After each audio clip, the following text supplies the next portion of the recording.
The narrative shift. I write because it soothes me, not for an audience, I don't have one, but because the page is the only place where things behave.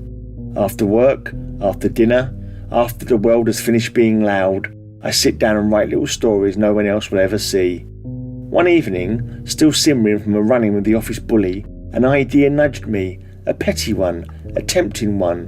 What if I wrote him into a story? So I did.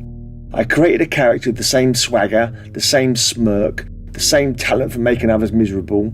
And in the story, every time this character tried to bully someone, his body betrayed him in a deeply inconvenient, deeply undignified way.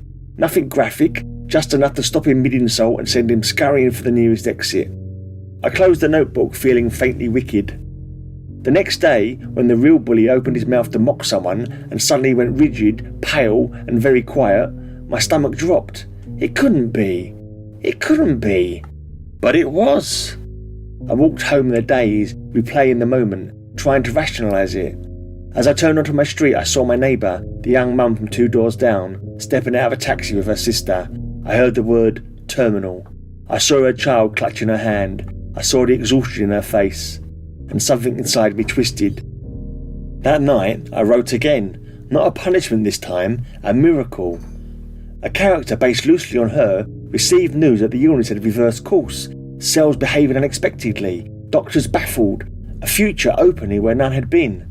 I didn't expect anything, I didn't dare, but the next morning I saw her through the window, laughing, actually laughing, as she spoke on the phone, her child clinging to her waist.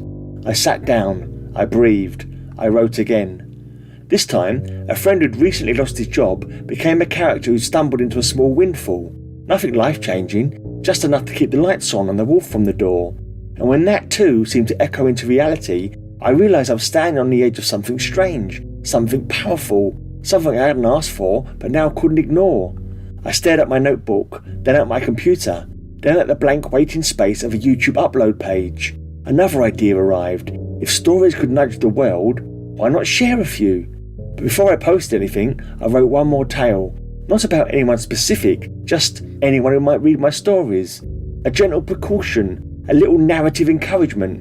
In the story, anyone who read my tales and didn't leave a thumbs up would find their thumb oddly tender the next day. Not injured, just enough to make them regret skipping the button.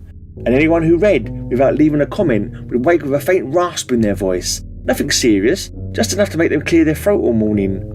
Let's not call this a curse exactly, just more a friendly warning. Why risk it, eh? Like and comment, and maybe you'd better subscribe too, as there's no telling what I might write about you if you don't.